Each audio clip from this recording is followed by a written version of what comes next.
Exercise 8.1 का question number 4। चलिए लोग, क्वेश्चन कहता है कि given 15 cot A is equal to 8 and find the sine A and sec A। सबसे पहले आप क्या कीजिएगा, एक राइट एंगल ट्रायंगल जो कंसीडर कर लीजिए। तो यहाँ लिख सकते हैं आप,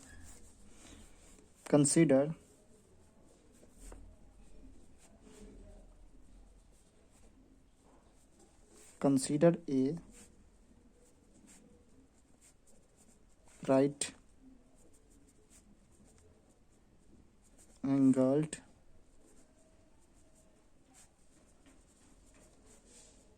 triangle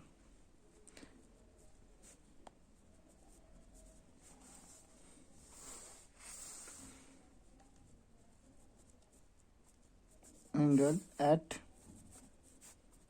B। लिखे हैं consider a right angle triangle at A B position पर राइट एंगल लेना है। ठीक है, यहाँ एक ड्रॉ कर लीजिए, एक रफली ड्रॉ कर रहे हैं।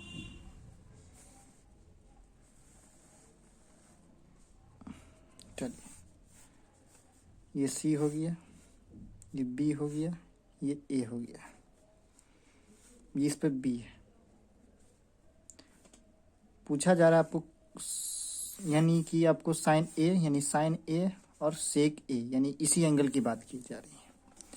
आपको पता है क्या है, यानी कि 15 cot A इक्वल टू 8 दिया हुआ है। इसका मतलब इधर ये इस साइड आएगा तो ये डिवाइड मल्टीप्लाई में आ जाएगा। अगर इधर मल्टीप्लाई में तो इस साइड आएगा तो डिवाइड हो जाएगा। तो इसको आप लिख सकते हैं cot A इक्वल टू 8/15। ये आपको पता है। और आप जानते हैं क्या, cot A इक्वल टू क्या होता है, इसको देखेंगे तो क्या होगा। cot A इक्वल टू होता है क्या, बेस बाय परपेंडिकुलर। तो इसके अकॉर्डिंग बेस क्या हो जाएगा, AB बाय, क्योंकि सामने वाला परपेंडिकुलर होता है तो ये परपेंडिकुलर हो गया तो ये बेस हो जाएगा। तो AB बाय BC लिखिएगा, नीचे लिख सकते हैं it is given that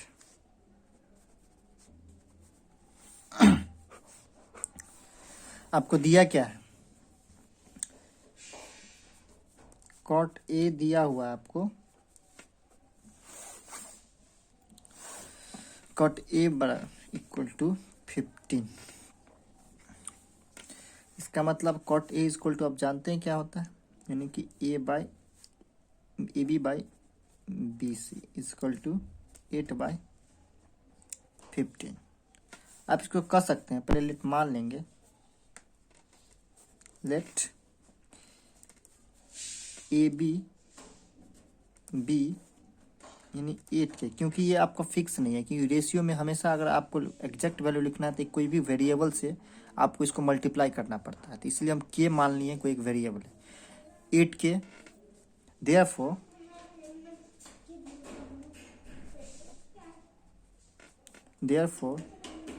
BC will be 15K, जबकि K जो होगा, यानी K is a positive integer,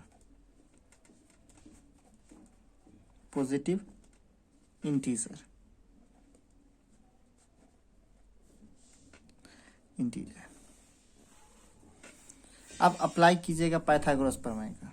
आप पाइथागोरस प्रमेय के अप्लाई करके आप इसको फाइंड इजीली कर सकते हैं, क्योंकि आपको पता है इसमें आपको क्या, ये तो आपको दिया है क्या, B दिया हुआ है और ये P दिया हुआ है। तो आपको B पता है, यानी B4 क्या हो गया, बेस आपको पता है और हाइपोटेनियस पता है, यानी कि P आपको हो गया 15K और बेस आपका हो गया, यानी कि B हो गया आपको 8K। अगर इसको इस वर्ड में भी कह सकते हैं, यानी AB आपका हो गया, या तो ये बोलिए AB आपका हो गया 8K और हो गया BC आपका हो गया 15K। दोनों बोल सकते हैं। चलिए अब यहाँ आते हैं। अब देखिए BC आपको पता है, ये सॉरी BC आपको पता है, उसके बाद AB आपको पता है, आपको ये हाइपोटेनियस निकालना है। तो हाइपोटेनियस का फॉर्मूला निकालने के लिए क्या पैथागोरस प्रमेय का यूज करके आप निकाल सकते हैं इजीली।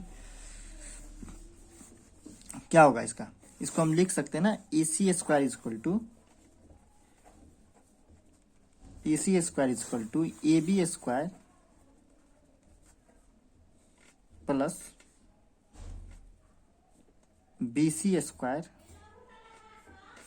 अब इसको निकालिए, क्या होगा, AB का मान कितना है आपको 8K का स्क्वायर प्लस BC का मान कितना हो गया 15K का स्क्वायर। इसको कीजिएगा कितना आएगा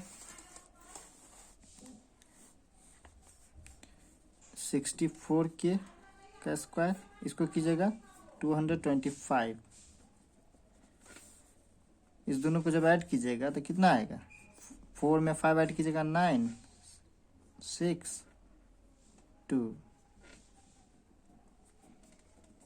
K स्क्वायर, यही आएगा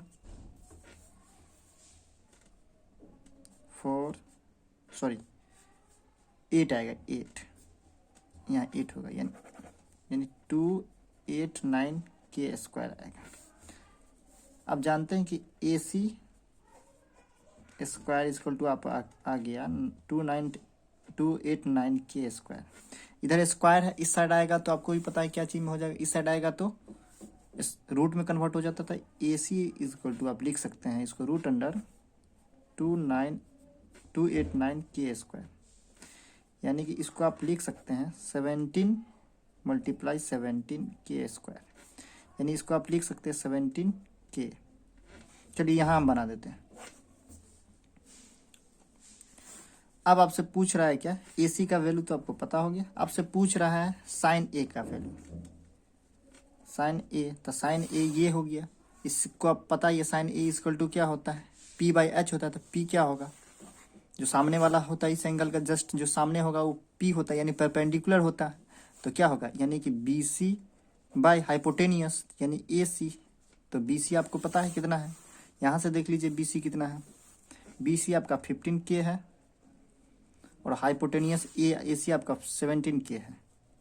K कैंसिल, आप निकालेगा तो इसका कितना आया 15/17, ये आंसर हो गया। उसके बाद आपको सेक A का मान पूछ रहा है, यानी सेक A इक्वल टू आप जानते हैं क्योंकि कॉस का पता है तो आपको सेक ऑलरेडी पता होगा, क्योंकि कॉस का ही उल्टा सेक होता है। जैसे सेक का हो जाएगा हाइपोटेनियस बाय बेस हो जाता है, क्योंकि कॉस का जो होता है बेस बाय हाइपोटेनियस होता है, तो इसका हो जाएगा हाइपोटेनियस बाय बेस, यानी कि इसको लिखेंगे तो हाइपोटेनियस इसका क्या होगा इसके अकॉर्डिंग, तो AC हो जाएगा AC बाय इसके अकॉर्डिंग बेस क्या होगा, यह परपेंडिकुलर हो गया तो बेस क्या होगा AB होगा। चलिए तो इसका AC कितना है 17K और AB आपका कितना है 8K, K कैंसिल, अब आ जाएगा इसका आंसर इतना। आई होप आप ये समझ चुके होंगे। इसमें कोई दिक्कत है तो आप कमेंट सेक्शन में अवश्य बताएं।